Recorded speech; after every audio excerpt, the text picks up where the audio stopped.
অনেক সময় বেশি আসে। সিম্পল সেন্টেন্সের ক্ষেত্রে যদি বিকজ অফ থাকে, কি থাকে? বিকজ অফ থাকে। বিকজ অফ এটা মানে হচ্ছে কি কারণ, বিকজ অফ।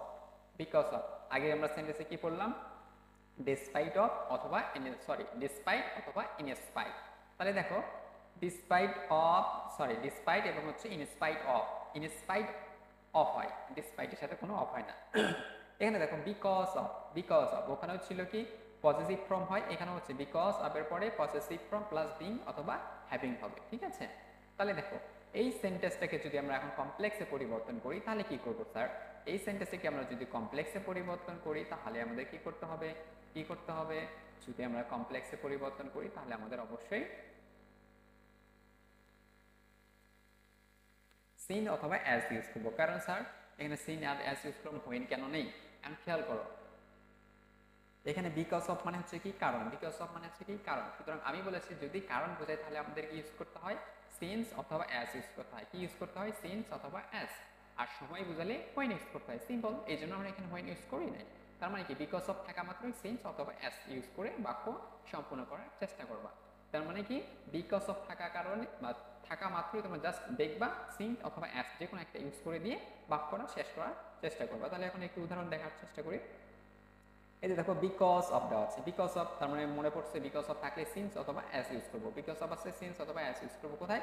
কমপ্লেক্স সেন্টেন্সের ক্ষেত্রে, ঠিক আছে? তাহলে বিকজ অফ আছে সিন্স অ্যাজ ইউজ করে দিলাম, তাহলে যে সিন্স ইউজ করলাম। তারপরে দেখো বিং অনেস্ট অথবা বিকজ অফ হিজ অনেস্টি বলছে তার সততার জন্য, হি ইজ প্যারিস তার মানে কি তার সততার জন্য কি হয়?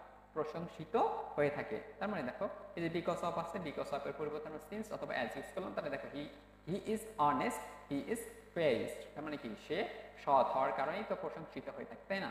তাহলে দেখো এই যে সেন্সের পর আমাদের অবশ্যই একটা সাবজেক্ট লাগছে। তাহলে আমরা সাবজেক্ট কোথা থেকে আসলাম? এই যে বাক্যটাকে আমার আবার করতে হবে, খেয়াল করতে হবে। দ্বিতীয় বাক্যটাকে আমরা কি করলাম? খেয়াল করলাম যে আমাদের সাবজেক্ট কি আছে? হি রয়েছে, সুতরাং আমরা হি নিলাম। এখন দেখো ভার্ব কি হচ্ছে? প্রেজেন্ট, সুতরাং প্রেজেন্ট নিয়ে আসলাম, বাদ বাকি অংশ যা আছে তাই রেখে দিলাম। দেখো এই যেগুলো রয়েছে দেখে আমরা কি করেছি? রেখেছি। আর কথা হচ্ছে স্যার হি আপনি কোথায় পেলেন? এখান থেকেও আমরা পেতে পারি, অথবা এই যে হিস রয়েছে পজিটিভ ফর্মে রয়েছে, এই পজিটিভ ফর্মটাকে আমরা সাবজেক্টে রূপান্তর করে নিলাম। পজিটিভ ফর্মটা কি করলাম? সাবজেক্টে রূপান্তর করে নিলাম। শুধুমাত্র মনে রাখবা বিকজ অফ এর পরিবর্তে পজিটিভ ফর্ম হয়, ডিসপাইট অথবা ইনস্পাইট অফ এর পরিবর্তে পজিটিভ ফর্ম হয়ে থাকে। এগুলো জাস্ট একটু ট্রিকগুলো মাথার মধ্যে রাখতে হবে যাতে তোমরা সহজেই বুঝতে পারো, ঠিক আছে? তেমন কঠিন না। তারপরে এখন যদি কম্পাউন্ড করতে বলে তাহলে he is honest and praise. তারপরে দেখো এই যে সাবজেক্ট, এখানে একটা সাবজেক্ট হতে পারতো, বাট আমরা এখানে দেইনি কারণ একই বাক্যের দুটি সাবজেক্ট হচ্ছে, কিন্তু যেই দুটি সাবজেক্ট আবার একই ব্যক্তিকে বোঝাচ্ছে, সুতরাং আমরা একই সাবজেক্টই দুইজন ব্যক্তিকে বুঝাইতে পারি, ঠিক আছে? তারপর দেখো বাই প্লাস ভার্বের সাথে আইএনজি। আগে কি ছিল? শুধু ভার্বের সাথে আইএনজি যুক্ত ছিল, বাট এখন অতিরিক্ত হয়েছে কি ভার্বের সাথে আইএনজি যুক্ত হয়েছে, সেটা অতিরিক্ত হয়েছে কি বাই দিয়ে। আগে ছিল শুধু ভার্বের সাথে আইএনজি, বাট এখন হয়েছে কি ভার্ব বাই দিয়ে বাই প্লাস ভার্বের সাথে আইএনজি যুক্ত হবে, ঠিক আছে?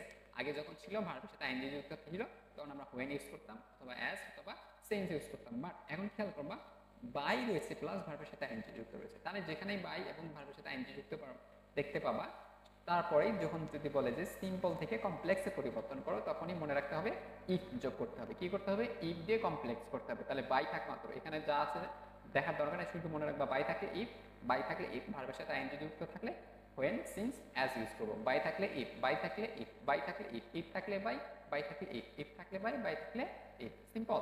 ওকে, তাহলে দেখো এই যে by believing in yourself বলছে তুমি তোমাকে বিশ্বাস করার মধ্য দিয়ে ইউ ক্যান অ্যাচিভ এনিথিং।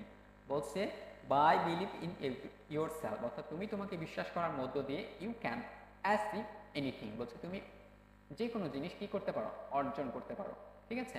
তার মানে কি এই যে বাই বিলিভিং এভরিথিং, তার মানে বাই এর সাথে ভার্বের সাথে আইএনজি যুক্ত হচ্ছে, বাই প্লাস ভার্বের সাথে, তাহলে বাই আছে বিলিভ থেকে বিলিভিং দিয়েছে ইন ইয়োরসেলফ অর্থাৎ তুমি তোমাকে যদি বিশ্বাস করো তাহলে তুমি যে কোনো কিছু কি করতে পারো? অর্জন করতে পারো। তাহলে আমরা এই যে বাই রয়েছে এই বাইয়ের পরিবর্তে আমরা কি করলাম? ইফ ইউজ করলাম। বাইয়ের পরিবর্তে কি করছি? ইফ। আমি বলেছি বাই থাকা মাত্রই জাস্ট ইফ ইউজ করে দেবা, শেষ। ওকে, তারপরে দেখো ভার্বের সাথে আইএনজি যুক্ত রয়েছে, আমরা ওটা তো দেবো না, তাহলে বা ইফের পরিবর্তে আমরা কি দেবো? সাবজেক্ট আছে, সাবজেক্ট দিয়ে বিলিভ আছে ইন ইয়োর সেলফ, ঠিক আছে?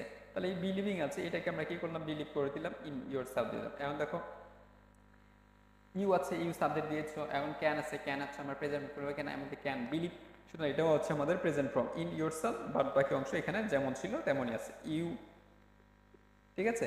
যেমন ছিল আমরা কি করেছি তেমনই রেখে দিয়েছি, কোনো পরিবর্তন হয় না। তাহলে আমরা সহজে বুঝতে পারছি। এখন এটা হচ্ছে কম্পাউন্ড করতে গেলে জাস্ট অ্যান্ড ইউজ করবো, এখানে কোনো পরিবর্তন নেই, জাস্ট অ্যান্ড।